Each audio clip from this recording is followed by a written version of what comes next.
Santa baby, hurry down the chimney and take the shit on my chest.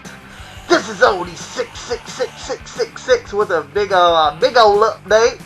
Just a lot of recommendations and things like that from a little company known as MVD. I've been working with them for a little while now. Really good guys. Clint Whaler, also involved with Agronautics, which I will talk about them at the end of the video. They make punk rock bobbleheads, which are really cool. I'll leave the link below and everything.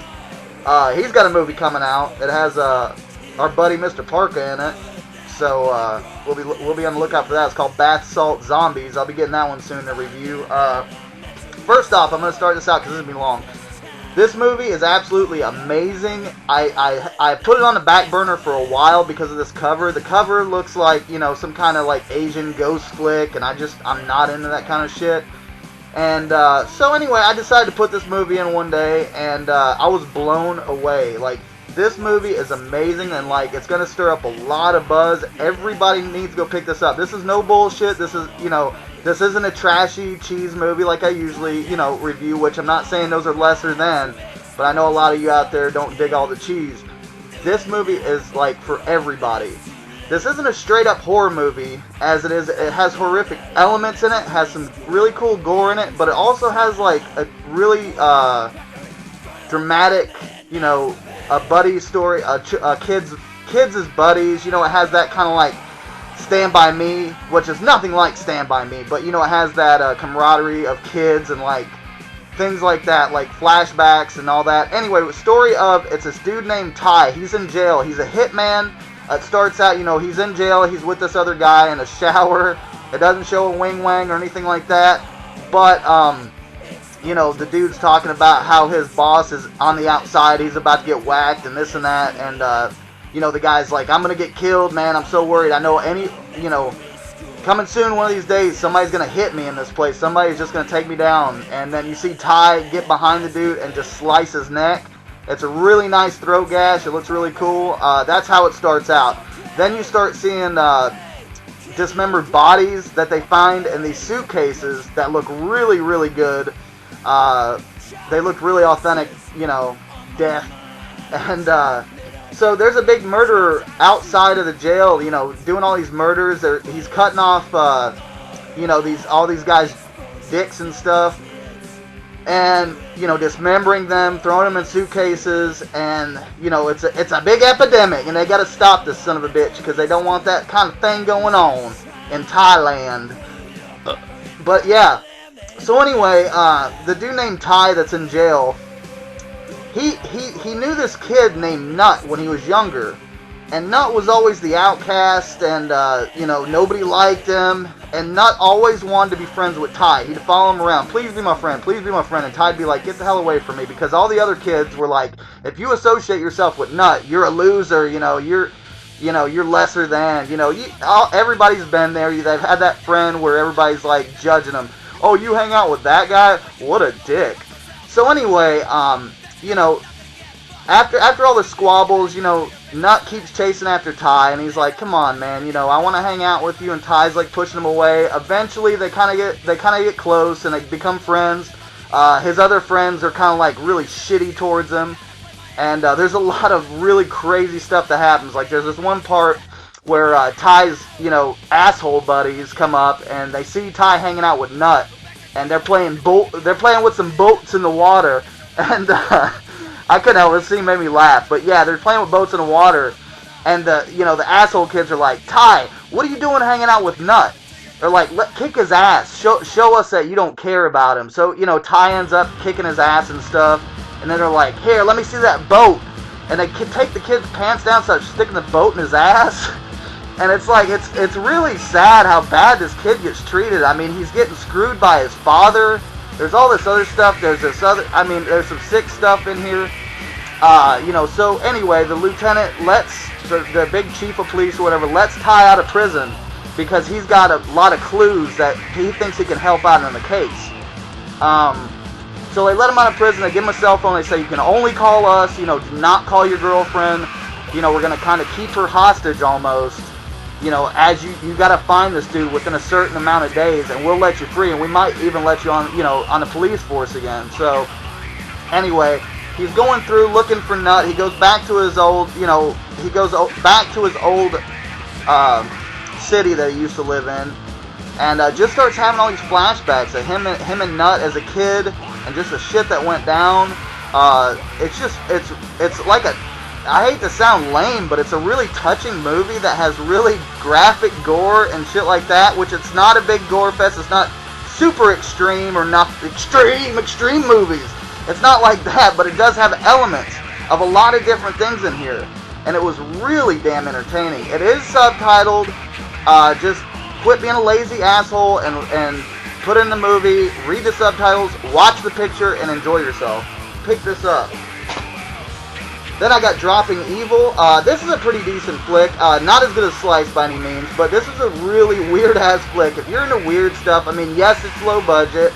The acting is iffy. It's not too bad. It starts out in, like, the first 10 minutes, I was kind of turned off by this movie because it's like this band playing in, you know, in the garage, and they're really crappy. It's like, it sounds like some 90s alternative, like, la la la la, da da da da da da. You know, it's just like really lame. At first I was like, I don't know about this one. Then they started, anyway, it starts getting a story, and it's about this girl and this dude. They're the cool kids, you know, and the girl has this friend of hers that's not accepted as one of the cool kids, but it's you know, she's been her friend for years and years, so she feels like she owes her a debt, you know, to keep hanging out with her and be loyal to her. So she's like, let's go on a trip, but I want to invite this chick with us, you know? And her boyfriend's like, why you gotta invite her? She's a dork, you know, blah, blah, blah. So his girlfriend's like, well, invite that Mark dude, that nerdy guy, that Jesus-loving nerdy guy from school, and we'll hook the two up, you know, because she's thinking that her friend's never going to get hooked up with a dude. So this is the best she can do for her. So, yeah, the Jesus lover comes with them on this little camping trip. And little does he know that they brought some LSD with them, which they drop into his juice that he has. And, yeah, they're like, it'll just mellow him out, you know. They just get a little hit of LSD, it's like on a little tab, and they just slice just a little piece off there and stick it in his juice. And they're like, it'll just mellow him out so he's not such an asshole, you know, judgmental asshole preaching about God the whole time. So they give it to him, he's cool, he's jamming to the tunes in the car, and he's alright. All of a sudden, he just wigs balls, and he's just like, I see you for what you really are, and he just starts offing them. And, yeah, after that, things get really weird and just stupidly out of hand. There's like this government company that's like, you know, top secret that are doing some weird shit. They want the kids to come so they can, they want to get a hold of the kids so they can see what's going on with them. It's kind of their little experiment. I'm not going to go too far into that, but it's got Tiffany Shepard in it. It's got Edwin O'Neill from, you know, Texas Chainsaw Massacre, The Hitchhiker. It's even got a cameo by Fred Williamson, which I thought was really funny. The end of it leaves it like it may be a sequel. I mean, it may not be a sequel. By the end of it, you just don't really care what you saw because it's so just insane, and it's just a big head trip pretty much the whole time that you're just like, there's no way they can even end this and make it make sense. But I thought it was fun, man. I thought it was a good one. Then I got Rock and Roll Comics. This is a documentary about Todd Loren. He used to do comic books back in like the 80s and things like that about, you know, big bands like Kiss and Guns N' Roses. You know, he did Sex Pistols. And he would do them unauthorized, like comic books about kind of like stories he read in the media. And he would kind of, you know, he cartoon them out and make comic books out of it. And, yeah, just... So he had like threatened. He got in big trouble from a lot of bands, a lot of bitchin' bands. I think like what was it, Motley Crue and Guns N' Roses and somebody else, Kiss. I think even wanted to give him a lawsuit. You know, they're all pissed off. They don't want that stuff in a comic book getting, you know, whatever. They're just rock stars being dicks. And so yeah. Anyway, it's got interviews with Alice Cooper and. Mojo Nixon in here. It's a really interesting documentary, and he actually got murdered, and it goes into a little bit about like his mysterious murder. They've never figured out who did it or anything, but yeah, it's really, really interesting stuff. Then I got this outstanding documentary here. One of the best punk bands, Circle Jerks. Just go, like, it's got, you know, pretty much all the original members are interviewed in this. It's got a lot of live performances from back in the day. I really enjoyed this, man. Like, if you're a fan of Circle Jerks, you need to pick this up. Or just punk rock in general. If you haven't heard of the Circle Jerks, pick it up, because they, you know, I mean, shit, Keith Moore's paved the way. He was in Black Flag. You know, he's in a Circle Jerk. He's still doing it with Off, and he's old now, and it's like he's you know, he's ripping it up harder than he did back in the day. He's going off. So yeah, definitely, if you're into punk rock, the Circle Jerks documentary, My Career as a Jerk, great documentary. Then this one here, Wesley Willis, Big Daddy, the Daddy of Rock and Roll. This is a really interesting one here. This is a documentary. This dude has chronic schizophrenia. He's just out of his mind. I mean, literally, and this is no bullshit. It's pretty much, you know, following him around, a day in the life of Wesley Willis. He talks to you about the voices he hears in his head. He shows artwork, which is pretty damn amazing. I mean, it's not, you know, conventional artwork, but it's so, like, you just got to see it. It's really cool. Hearing this guy talk will just make you question reality. I mean, it's really interesting stuff, you know. And he just didn't give a shit. He did what he wanted to do, and I totally respect the guy. He did pass away. Just a really interesting documentary. He's got hilarious songs on here. They're just ridiculous, but I respect the man. He did what he wanted to do, and he did it his way, and he didn't give a shit what anybody thought. Then here we got one of the best, you know, this is probably one of the most classic Dead Boys appearance. This is 1977, CBGB's. Of course, you can read the front of it. It's got the original lineup. Well, you know, it's got all the real members. Jesus Christ. Anyway, it's got 10 of their songs on here. It's got an interview on here. This concert was amazing. The sound is great. The picture's great.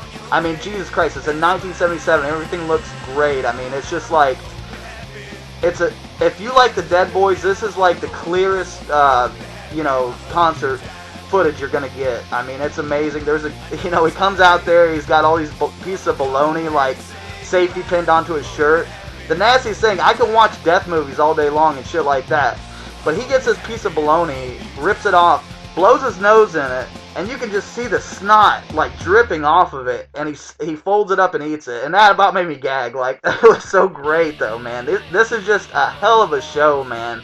Really, really good stuff. Stiv Bators was an absolute showman, and just outstanding, man. Just great stuff. Even his solo stuff he did after that he just went under Stiv Bators. It was like power pop, but it was amazing. Then, of course, we got the nasty scumbag himself, G.G. Allen. Oh, God. If you have not heard or seen G.G. Allen before, he is a punk rocker that just, like, did not give a shit. And when I say does not give a shit, he'll give some shit, but he did not give a shit. This is the craziest live performer you'll ever see in your whole life. I've never seen anything that compared to his stage show. If you want to see him eating shit, if you want to see him taking a piss and drinking it, pissing on people, punching people, making himself bleed, hanging from the ceiling, he's naked pretty much at all times. He just will go into the crowd, just punch somebody out, throw chairs at people, throw tables at people, stick things in his ass. I mean, total rock and roll rebellion. He hated everything. If you ever get a chance to just, at least, it may not be your cup of tea, but if you're like exploitive things and things just that will totally blow your mind, go check out G.G. Allen DVD. This is his shows. It's like 1992 tour. Pretty much after he got out of prison. I think that's when he really lost his last screw in his head, man. Like, he went nuts after that. Then I got more, you know, G.G. Allen, Terror in America, 1993, going crazy. I got G.G. Allen and the AIDS Brigade, you know, live in Boston. This is 89. Not too crazy of a show, but there's another show on here where he does some crazy shit. But good music, you know. He had a good backing band. He had Merle in the band with him and everything at that point. This is an old one from 88, Live and Piss. It is a really interesting watch. It's got some footage of him in the backstage just talking shit and being nasty. But the backing band he had in this was horrible. Oh my God, it's so bad. But it's still entertaining to watch old Gigi do his thing. Then you got this amazing documentary here. This is a documentary about the man. It just basically goes, you kind of can get into his head. He does a little bit of interviews. Him and his brother do some interviews. Even the drummer Dino Sex, which is a total character. You're going to see nudity in this. You're going to see some nasty shit in this. You're going to see him drinking piss. This girl pissing in his mouth. You're going to see banana in his ass. You're going to see all sorts of stuff that you might wish you never seen before. But, man, very entertaining. Very just off the wall. Just rock and roll craziness. Then you got GGL Murder Junkies, Bloodshit and Fears. You got another one. I mean, you know. Then you got another one here. GGL Murder Junkies. The Brutal, Rough, and Bloody. Yeah, just some more of the stuff. But you do get interviews with his mom on here, which is kind of interesting to see. And then this, I've talked about this one before. This is like a gem. I was so happy to get this one. This is such an amazing flick. It's pretty much a spoof on 70s like flicks, but it's a spoof, and it's a spoof on like 70s sleaziness and possession movies all wrapped into one. I mean, you got Rex Romansky. He's a big ladies man, and he's doing all the chicks, and he's a disco fever. And yeah, he ends up screwing with the wrong chick. She ends up being into a little bit of the black magic. He ends up screwing another chick and pissing her off. And then she gets her revenge. And by the end of this movie, you get to see some pretty cool shit. You get to see zombies that look a little bit like Italian zombies. It's not much, you know, it doesn't show them too much, but I was really happy to see them because you could see that they were giving a homage to like the old Italian zombie flicks just by their makeup. You get to see some possession with some good, you know, evil eyes. Their eyes are all black, and it's just damn fun movie, man. If you like boobs, you get to see boobs galore in this, man. It's just totally just 100% fun flick. And yeah, that's about it for right now. I just want to give some recommendations, some MVD flicks. I want to give a big shout to my buddy Clint, man, for hooking me up and being a nice dude. And also, like I said, his Agronautic site, it's bobbleheads of punk rockers and things like that. He's also got different things on there, but the thing I was interested in most was the punk rock bobbleheads. Here's just a list of some of the ones he's got. He's got Keith Morris, you know, which is famed for Black Flag, Circle Jerks, and Off. You got Tesco V from the Meatmen.